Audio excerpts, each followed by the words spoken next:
Je m'appelle Lucas et il y a 6 ans, j'ai vécu une expérience qui a changé à jamais ma perception de l'inconnu. Depuis le lycée, mon meilleur ami, Raphaël, et moi partageons un lien profond. Notre amitié s'est construite sur des intérêts communs, nous explorions des lieux abandonnés, regardions des films d'horreur et discutions de théories sur le paranormal. Raphaël a toujours été le plus intrépide de nous deux, ce qui rendait nos aventures encore plus excitantes. Un jour, lors d'une conversation banale, Raphaël mentionna que sa famille possédait une maison de campagne à Muskoka, un endroit pittoresque entouré de forêts denses et de lacs tranquilles. Il parlait avec enthousiasme des beautés naturelles et des nombreuses activités de plein air que nous pouvions y faire. Cependant, c'est son observation des involtes sur la maison étant un peu hantée qui attira vraiment mon attention. Nous en avons ri à l'époque, traitant l'idée avec la même incrédulité que nous réservions aux histoires de fantômes que nous adorions tant. L'automne est arrivé, apportant avec lui une invitation de Raphaël pour passer un week-end dans le chalet familial. J'ai accepté avec empressement, impatient de m'échapper de la routine de la ville et de profiter de la tranquillité de la campagne. Le vendredi, nous sommes partis en voiture, avec le coffre plein de provisions et nos esprits remplis d'attentes pour les jours de détente et d'aventure qui nous attendaient. Alors que nous approchions de Muskoka, le paysage changeait progressivement. Les rues animées furent remplacées par des routes sinueuses bordées d'arbres et denses. L'air semblait plus frais, et une sensation de paix commençait à s'installer. Cependant, en traversant le pont menant au chalet, je ressentis un frisson inexplicable. C'était comme si nous étions passés par un portail, laissant derrière nous la normalité et entrant dans un domaine où les règles étaient différentes. Nous sommes arrivés au chalet en fin d'après-midi. La maison était moderne et belle, avec de grandes fenêtres offrant des vues imprenables sur la forêt environnante. Cependant, il y avait quelque chose dans l'atmosphère qui me rendait mal à l'aise. Une présence oppressante, difficile à définir, planait sur l'endroit. Raphaël semblait ne pas le remarquer, ou peut-être était-il tellement habitué qu'il n'y prêtait pas attention. Il était plus préoccupé par notre installation et le début du week-end de plaisir que nous avions prévu. Les premiers jours, nous nous sommes adonnés à des activités ordinaires, nous pêchions dans le lac, randonnions sur les sentiers et passions nos soirées à jouer et à regarder des films d'horreur. Cependant, la sensation que quelque chose n'allait pas ne m'a jamais quitté. C'était comme si la maison elle-même observait nos mouvements, attendant le moment propice pour révéler ses secrets. Je ne savais pas encore que ce week-end tranquille allait se transformer en un cauchemar vivant, quelque chose que je n'oublierai jamais. Au fur et à mesure que nous nous rapprochions du chalet, le paysage commença à changer de manière notable. Les routes pavées et animées laissèrent place à des chemins de terre sinueux, bordés d'arbres imposants qui semblaient se courber au-dessus de nous, formant un tunnel naturel. L'air était plus frais et pur, et le bruit de la ville avait disparu, remplacé par le chant des oiseaux et le bruissement des feuilles au vent. Puis, nous arrivâmes au pont. C'était une structure en bois ancienne qui traversait une rivière étroite et profonde. Il y avait quelque chose d'étrange à son sujet, comme si c'était plus qu'un simple pont. En le traversant, je ressentis un frisson parcourir ma colonne vertébrale. Je regardais Raphaël, espérant voir un signe qu'il ressentait aussi l'étrangeté de ce moment, mais il semblait indifférent, concentré sur la conduite. Pour moi, le pont ressemblait à un portail, une ligne de démarcation entre le monde que nous connaissions et quelque chose de totalement inconnu. De l'autre côté, le chalet apparut à notre vue, une belle construction moderne entourée d'arbres hauts et imposants. C'était exactement comme Raphaël l'avait décrit, mais la sensation d'oppression que j'avais ressentie en traversant le pont persistait. C'était comme si une ombre invisible planait au-dessus de nous, une présence qui ne pouvait être expliquée mais qui était indéniablement réelle. Les premiers jours, nous avons essayé de nous adonner à des activités ordinaires pour éloigner toute sensation de malaise.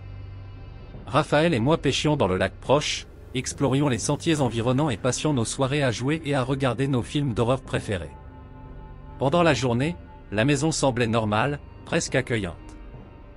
Mais la nuit, l'atmosphère changeait. Il y avait une sensation que quelque chose nous observait, nous épiait dans l'ombre, attendant. Je me souviens clairement d'un après-midi en particulier. Nous marchions sur l'un des sentiers les plus éloignés lorsque nous trouvâmes le cimetière de Mathiasville. Les pierres tombales étaient anciennes et usées par le temps, beaucoup sans nom, seulement des pierres froides et silencieuses qui semblaient surveiller chacun de nos mouvements. Raphaël faisait des blagues pour alléger la tension, mais je ne pouvais pas me débarrasser de la sensation que nous étions observés. La présence oppressante semblait plus forte là-bas, comme si l'endroit gardait des secrets sombres et oubliés. Nous retournâmes au chalet, essayant d'oublier la visite au cimetière. Cependant, la nuit, la maison semblait respirer avec nous. Les craquements et grincements normaux d'une vieille construction semblaient plus forts, plus proches, presque délibérés. Une nuit, alors que nous nous préparions à dormir, j'entendis des pas doux à l'étage. Raphaël était à mes côtés, donc cela ne pouvait pas être lui. La sensation d'être observé s'intensifia, et mon esprit commença à imaginer toutes sortes de choses. Les activités qui devaient être relaxantes commencèrent à être éclipsées par cette sensation constante de surveillance et d'oppression. C'était comme si la forêt elle-même entourant le chalet était vivante, respirant et observant chacun de nos mouvements. Raphaël, malgré ses blagues et son incrédulité initiale, commença à montrer des signes d'inquiétude également, bien qu'il essayât de le cacher. Traverser ce pont nous avait emmenés dans un endroit qui n'était pas seulement physiquement différent, mais qui semblait exister dans une réalité propre, régie par des règles que nous ne comprenions pas. Chaque jour qui passait, la tension augmentait, et la sensation que quelque chose allait se produire planait dans l'air, palpable et inéluctable. Le week-end qui avait commencé comme une simple escapade de la routine se transformait rapidement en une expérience perturbante et inoubliable. Cet après-midi-là, Raphaël et moi décidâmes d'explorer plus en profondeur les environs du chalet. Nous avions entendu parler d'un ancien cimetière appelé Mathiasville, caché au cœur de la forêt. La curiosité nous poussa à prendre nos sacs à dos et à suivre le sentier indiqué. La marche commença tranquillement, avec la lumière du soleil filtrant à travers les cimes des arbres, créant un mosaïque d'ombres dansantes sur le sol. Raphaël était de bonne humeur, faisant des blagues et commentant à quel point l'endroit ressemblait à un décor de film d'horreur. Mais à mesure que nous avancions, la forêt semblait changer. L'air devint plus lourd, et le silence n'était interrompu que par le craquement occasionnel de branches sous nos pieds. Après environ une demi-heure de marche, nous atteignîmes une clairière où le cimetière de Mathiasville se dissimulait. Les pierres tombales étaient anciennes, beaucoup usées par le temps, sans nom ni date lisible. Elles n'étaient que des pierres froides, marquant les lieux de repos final des âmes oubliées. L'endroit avait une aura d'abandon et de tristesse, comme si les morts attendaient, oubliés et ignorés. En marchant entre les pierres tombales, je ressentis une sensation de malaise croissant. C'était comme si des yeux invisibles nous observaient, chaque mouvement étant enregistré par une présence que nous ne pouvions pas voir. Raphaël continuait d'essayer d'alléger la tension avec ses blagues, mais même lui semblait ressentir le poids de l'endroit. Arrêtés devant une pierre tombale particulièrement ancienne et couverte de mousse, nous échangeâmes un regard silencieux. Aucune parole n'était nécessaire. Nous ressentions tous deux la même chose, une sensation d'intrusion, comme si nous n'étions pas les bienvenus ici. Le cimetière n'était pas seulement un lieu de repos, il était le gardien de secrets anciens et troublants. Nous décidâmes de ne pas rester trop longtemps. L'atmosphère était suffocante, et la sensation d'être observé ne faisait que croître. Nous retournâmes sur le sentier en silence, chacun perdu dans ses pensées. Ce qui aurait dû être une simple exploration s'était transformé en une expérience profondément inconfortable. De retour au chalet, la tension ressentie dans le cimetière ne nous quitta pas. La visite avait planté une graine de peur et de méfiance dans nos esprits. La nuit, alors que nous essayions de nous détendre, les sons normaux de la maison semblaient plus forts, plus proches, presque délibérés. Chaque craquement, chaque ombre devenait un motif d'appréhension. L'expérience au cimetière de Mathiasville avait changé quelque chose en nous. La sensation d'être surveillé ne nous quittait pas, et le chalet, qui au départ semblait être un refuge tranquille, semblait maintenant être plein de présences invisibles. Raphaël et moi commencions à nous demander si la mention des involtes de la maison étant un peu hantée n'était pas une simple blague, mais une véritable mise en garde. La visite au cimetière avait laissé une marque indélébile dans nos esprits, intensifiant l'inconfort et la peur que nous ressentions déjà. Nous étions plongés dans un mystère sombre, et chaque jour qui passait augmentait notre certitude que quelque chose n'allait profondément pas dans cet endroit. La sensation d'être observé, la présence oppressante et l'environnement chargé de secrets sombres commençaient à affecter notre santé mentale. Cette dernière nuit au chalet, une sensation d'inquiétude planait dans l'air. Raphaël et moi, essayant de retrouver un peu de notre courage et de notre esprit d'aventure, décidâmes de sortir pour une promenade nocturne. Nous voulions nous prouver à nous-mêmes que la peur que nous ressentions était infondée, simplement le produit de notre imagination et des histoires d'horreur que nous aimions tant. Nous quittâmes le chalet avec des lampes de poche en main, l'obscurité autour de nous était dense et oppressante. La forêt, qui de jour semblait accueillante et sereine, se transformait en un labyrinthe de ombres et de sons mystérieux. Nous marchions en silence, les seuls sons étaient le craquement des feuilles sous nos pieds et le bruissement occasionnel des branches. Soudain, un craquement profond résonna dans la forêt, perçant le silence comme un couteau. Nous nous arrêtâmes immédiatement, nos cœurs battant la chamade. La lampe de poche de Raphaël tremblait légèrement dans sa main. Nous regardâmes autour de nous, essayant de localiser l'origine du son, mais l'obscurité semblait tout engloutir. Le craquement fut suivi par un silence absolu, un silence si profond qu'il semblait assourdissant. Une peur primale commença à s'installer. Raphaël, normalement si courageux, était pâle, ses yeux écarquillés de terreur. Puis, soudainement, la végétation proche s'agita violemment.